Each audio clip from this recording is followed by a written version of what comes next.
خدا کی سلطنت کا تو جگہ میں کون دولا ہے، تم ہی تم ہو، تم ہی تم ہو، یہاں تم ہو وہاں تم ہو۔ ایک کلام ہے بڑا مشہور ہوا کراچی پاکستان میں، اور یہاں بھی پڑھا میں نے، دونوں فلموں میں بڑا پسند کیا گیا۔ کلام جب معیاری ہوتا ہے تو لوگ پسند کرتے ہیں۔ شاعر نے کہا لو مدینے کی تجلی سے لگائے ہوئے ہیں، لو مدینے کی تجلی سے لگائے ہوئے ہیں، لو مدینے کی تجلی سے لگائے ہوئے ہیں، دل کو ہم مطلع انوار بنائے ہوئے ہیں، دل کو ہم مطلع انوار بنائے ہوئے ہیں، کشتیاں اپنی۔ آقا فرماتے ہیں صلی اللہ علیہ وسلم کہ میرے صحابہ ستاروں کی مانند ہیں۔ یہاں ایک بات ذرا نوٹ کیجئے گا، حضور کے سٹار ہیں کون؟ حضور کے سٹار کون ہیں؟ صحابہ۔ صحابہ حضور کے سٹار ہیں۔ اور غور کرو مسلمانوں، ہم کس کو سٹار بناتے ہیں؟ آج کل ہم نے سٹار کس کو بنایا ہوا، جبکہ آقا سٹار کہہ رہے ہیں صحابہ کو۔ غور کرو غور۔ آقا فرماتے ہیں میرے صحابہ ستاروں کی مانند ہیں، ان میں سے جن کی بھی پیروی کرو گے ہدایت پا جاؤ گے۔ اور آقا فرماتے ہیں میری آل کشتی نوح کی مانند ہے، اس میں جو بھی سوار ہو گیا وہ پار لگ گیا۔ اور میرے بھائیوں کسی سے پوچھو جا کر کہ جب کشتی سے سفر ہوتا ہے نا تو تاروں سے ہی راستہ پوچھتے ہیں۔ جب کشتی میں سفر ہوتا ہے نا تو راستہ تاروں سے معلوم کرتے ہیں۔ کتنی پیاری بات کی ہمارے آقا نے۔ ہم جس کشتی میں بیٹھے ہوئے ہیں الحمدللہ ہمارے رسول کی محبت کی کشتی ہے، اور ہمارے رہنما ستارے ہیں، صحابہ ہیں۔ ہم دونوں طرف ہیں، رافضی الگ ہوتا ہے، خارجی الگ ہوتا ہے۔ ہم تو اہل بیت کی کشتی میں سوار ہیں اور صحابہ کو راہبر بنایا ہوا ہے۔ اور میرے امام اعلیٰ فرماتے ہیں کہ اہل سنت کا ہے بیڑا پار، اصحاب حضور نجم ہے اور ناؤ ہے عطرت رسول اللہ کی۔ اسی میں نا آج کل رافضیت بہت پھیل رہی ہے۔ اللہ تعالیٰ ہمیں بچائے، ہماری نسلوں کو بچائے، ہمارے معتقدین کو بچائے، محبین کو بچائے، مریدین کو بچائے۔ یہ آج کل بڑی وبا پھیلی ہوئی ہے۔ ہر دیکھا ہم تو گھومتے رہتے ہیں نا، دنیا میں گھومتے ہیں، شہروں میں گھومتے ہیں، آج کل یہ بڑی پھیلی ہوئی ہے، رافضیت بڑی پھیلی ہوئی ہے، اور اچھے اچھے لڑک گئے، ایسی سی باتیں کر جاتے ہیں۔ اللہ تعالیٰ ہمیں صحابہ کا چاہنے والا رکھے اور حضور کی آل سے محبت کرنے والا رکھے۔ اب دیکھیے شاعر نے کیا کہا، کشتیاں اپنی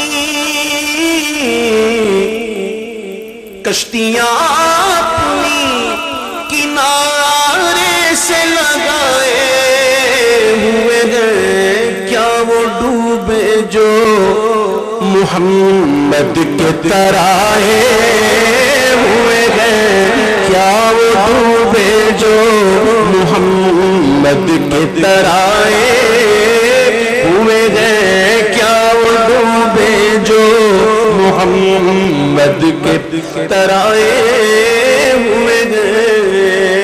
علم بھی ہو، دین کی سمجھ بھی ہو، اور ساتھ میں عشق رسول بھی ہو، یہ سب چیزیں چاہیے ایک ساتھ۔ اب دیکھیے عشق رسول کی بات آئی تو میں سمجھانے کے لیے کچھ بات کرتا ہوں کبھی کبھی۔ حضرت علامہ یوسف نبہانی رحمۃ اللہ علیہ یہ بہت بڑے بزرگ گزرے اور اعلیٰ حضرت کے ہم اثر تھے، اور بڑا انہوں نے کام کیا ہے عرب میں. انہوں نے ان کے بارے میں یہ منقول ہے کہ جب کبھی مدینہ منورہ کی حاضری ہوتی، اے مدینے کے دیوانوں غور سے سننا، جب کبھی حاضری ہوتی مدینہ پاک کی تو ان کے بارے میں آتا ہے کہ آپ کبھی بھی سامنے نہ جاتے، سنہری جالیوں تک نہ جاتے، بس باہر ہی کھڑے ہو کر عرض کر دیتے الصلوۃ والسلام علیک یا رسول اللہ. کسی نے پوچھا، لوگوں نے پوچھا کہ یہ آپ کیوں کرتے ہیں؟ جب بھی آتے ہیں باہر کھڑے ہو کر عرض کرتے ہیں، اندر کیوں نہیں جاتے؟ تو جواب ملتا ہے، جواب دیتے ہیں کہ کتے کا کام گھر کے اندر نہیں باہر ہوتا ہے. ہائے ہائے کیا عشق ہے. سیدنا اویس قرنی رضی اللہ تعالیٰ عنہ کے بارے میں آتا ہے کہ حضور پاک صلی اللہ علیہ وسلم کے وصال ظاہری کے بعد مدینہ شریف کا قصد فرمایا اور چلے مدینہ کی طرف. مدینہ شریف آ گیا، سرحد تک پہنچ گئے. جیسے ہی سرحد تک پہنچے پھر پلٹ گئے، اندر داخل نہ ہوئے. کسی نے پوچھا آپ نے ایسا کیوں کیا؟ تو آپ فرماتے ہیں کہ جس زمین میں میرا محبوب آرام کر رہا ہے میں اس پر قدم کیسے رکھوں. یہ عشق ہوتا ہے. ہائے ہائے ہائے کیا بات ہے. یہ ایسے لوگ جو ہوتے ہیں وہ کیا سوچتے ہیں، وہ کیا سوچ کر ایسا کرتے ہیں، اس سوچ کی نمائندگی کرتا ہوا یہ شعر کہ شرم عصیاں سے، شرم عصیاں سے نہیں سامنے جایا جاتا. یہ بھی کیا کم ہے تیرے شہر میں آئے ہوئے ہیں، یہ بھی کیا کم گئے تیرے شہر میں آئے ہوئے گئے. اور جو جائے مکہ اس کو ملے کعبہ، جو جائے مدینہ اس کو ملے مدینہ، جو جائے حضور کے لیے اس کو ملے حضور. جہاں کی نیت وہ ملتا ہے. اللہ والے جاتے ہیں نا تو وہ آقا سے ملنے جاتے ہیں، اور ان کا جانا ہی اور ہے، کیونکہ اپنا جانا اور ہے، ان کا بلانا اور ہے. جو ان کے بلائے سے جاتے ہیں نا ان کا معاملہ دوسرا ہوتا ہے. جب پہنچتے ہیں تو عرض کرتے ہیں کہ ایک جھلک آج دکھا، ایک جھلک آج دکھا اے گنبد خضرا کہ مکی کچھ بھی ہے دور سے دیدار کو آئے ہوئے ہیں، کچھ بھی ہے دور سے دیدار کو آئے ہوئے ہیں. قبر میں پہنچے، سوال کیا من ربو کا، ہم نے کہہ دیا ربی اللہ. پھر پوچھا ما دینوں کا، ہم نے کہہ دیا دین الاسلام. پھر سرکار کا جلوہ دکھایا. ما کنت تقول فی ھذا الرجل، ہم بھی کہہ اٹھے کھڑے ہو کر ہوا محمد رسول اللہ صلی اللہ علیہ وسلم. تو پھر کیا ہوا؟ یہ میں بات جو حسن ظن کی بنیاد پر کر رہا ہوں، آگے کی خبر ہے پہلے کر رہا ہوں. شاعری میں راوا ہے، میرے امام نے بھی کیا ہے کہ نکیرین کرتے ہیں کیوں کرتے ہیں؟ فدا ہو کے تجھ پہ یہ عزت ملی ہے. ہمارا انشاءاللہ حسن ظن ہے کہ ہم جب جائیں گے تو ایسا ہی ہوگا. ہم جوابات دے دیں گے، سرکار کی نظر کرم ہو جائے گی، قبر میں نور کے چشمے لہرا جائیں گے اور تا حشر چشمے لہراتے رہیں گے. تو پھر حکم ہوگا سو جا، جیسا دلہن سوتی ہے ہم سو جائیں گے دلہن کی طرح. اور وہ نیند ایسی نیند ہوگی، ایسی پیاری نیند ہوگی. امام کہتے ہیں، میرے اعلیٰ حضرت کہتے ہیں کہ تاب مہر حشر سے چونکے نہ کشتہ نور کا. میدان محشر قائم ہوگا، سب اپنی اپنی قبروں سے اٹھیں گے، سوا نیزے پر سورج ہوگا، زمین تانبے کی ہوگی. یہاں ہم ایک کمرے میں سو جائیں، کمرہ بند کر دیں، کرٹن لگا دیں، اور بعض اوقات دن کے 12 بجے کوئی آئے اور پر کرٹن ہٹا دے، سامنے سورج ہو تو ہم اٹھیں گے بعد میں، پہلے چونکیں گے۔ اٹھنا اور چونکنا فرق ہے، اٹھیں گے بعد میں، پہلے چونکیں گے۔ لیکن وہ کون سا وقت ہوگا کہ سورج سوا نیزے پر ہوگا، زمین تانبے کی ہوگی، لیکن حضور کا غلام چین سے سو جائے، تاب مہر حشر سے چونکے نہ کشتا نور کا، تو کیسے اٹھے گا؟ ہمیں یاد ہے ہم نے ماں کی چھینٹیں کھائی ہیں، پانی کی بوندیں کھائی ہیں۔ جب اسکول کے لیے نہیں اٹھتے تھے تو ماں پیار سے پانی لے کے آتی تھی اور منہ پہ چھینٹیں مارتی تھی، اب تو اٹھ جا بیٹا، اٹھ جا۔ جب چھینٹیں پڑتی تھی تو ہم اٹھ جاتے تھے۔ آئے ہائے وہ کیسا عاشق ہے کہ تاب مہر حشر سے چونکے نہ کشتا نور کا، تو اٹھے گا کیسے؟ بوندیاں رحمت کی دینے آئیں چھیٹا نور کا، اٹھ اٹھ ہے، پھر اٹھے گا۔ وہ نیند ہی ایسی ہے، شاعر کہتا ہے کہ قبر کی نیند سے،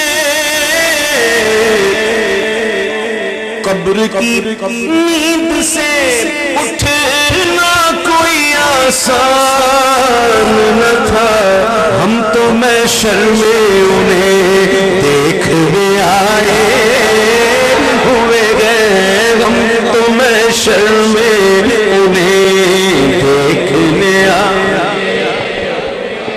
قبر کی نیند سے اٹھنا کوئی آسان نہ تھا، ہم تو محشر میں انہیں دیکھنے آئے ہوئے گئے۔ بہت پیارا شعر شاہ صاحب، کیا شعر لکھا ہے کہ نام آتے گی آتے گی، نام آتے گی ابو بکر عمر کا لب پر، نام آتے گی ابو بکر عمر کا لب پر، تو بگڑتا ہے، تو بگڑتا ہے، وہ پہلو میں سلائے ہوئے ہیں، تو بگڑتا ہے، نام آتے گی ابو بکر عمر کا لب پر، تو بگڑتا ہے، وہ پہلو میں سلائے ہوئے گئے۔ محبوب رب عرش میں اس سبز قبہ میں پہلو میں جلوہ گاہ عتیق عمر کی ہے، سعد ان کا قران ہے، پہلو ماہ میں جھرمٹ کیے ہیں تارے، تجلی قمر کی ہے، تو بگڑتا ہے، وہ پہلو میں سنائے۔ ہاں سورہ قلم پڑھو قرآن میں، ابتدائی آیتیں ہیں، 5-6 آیتیں چھوڑ کر پھر پڑھ لینا۔ ولید بن مغیرہ کا واقعہ موجود ہے، جس نے حضور کے علم کا مذاق اڑایا، جس نے حضور کے اختیارات کا مذاق اڑایا، آقا کی شان میں گستاخی کی۔ کیا ہوا؟ سرکار تو کریم ہے، حضور تو رحیم ہے، حلیم ہیں، درگزر کرتے ہیں، اپنی ذات کے لیے بدلہ لیتے ہی نہیں، لیکن اللہ کو تو بات پسند نہ آئی نا، میرے محبوب کی شان میں بکواس کر دی۔ اللہ نے کیا فرما دیا؟ کھول دیے 10 عیب بیان کر دیے اس کے، یہ ایسا ہے، ایسا ہے، ایسا ہے، ایسا ہے، اور آخر میں کہہ دیا کہ یہ ولد الزنا ہے، حرامی ہے، اس کے اصل میں خطا ہے، اس کی اصل میں خطا ہے۔ اب یہ تمام باتیں سن کر 9 تو سمجھ میں آ گئی کہ ہاں یہ 9 باتیں جو ہیں وہ تو مجھ میں ہیں، اب 10واں تو ماں سے پوچھوں۔ گھر گیا، ماں سے کہتا ہے کہ تو بتا کہ کیا میں حلالی ہوں یا حرامی ہوں؟ تو ماں کہتی ہے بیٹا جو ماں سے ایسے گفتگو کرے گا وہ حلالی نہیں حرامی ہوگا، اور تو حرامی ہے، تیری اصل میں خطا ہے، تیرا باپ ایک چرواہ ہے۔ اب دیکھیے جب تک وہ خاموش تھا پردہ پڑا رہا. جیسے ہی حضور کی شان میں بکواس کی تو عیب کھل گئے نا. اب سمجھو اس بات کو. حاضر و ناظر و نور و بشر و غیب کو چھوڑ شکر کر وہ تیرے عیبوں کو چھپائے ہوئے. شکر کر وہ تیرے عیبوں کو چھپائے. حاضر و ناظر و نور و بشر و غیب کو چھوڑ شکر کر وہ تیرے عیبوں کو چھپائے ہوئے گئے. شکر کر وہ تیرے عیبوں کو چھپائے ہوئے گئے. کیوں نہ پلہ تیرے اعمال کا بھاری ہو نصیر. کیوں نہ پلہ تیرے اعمال کا بھاری ہو نصیر. اب تو میزان پہ سرکار بھی آئے ہوئے ہیں. اب تو میزان پہ سرکار بھی آئے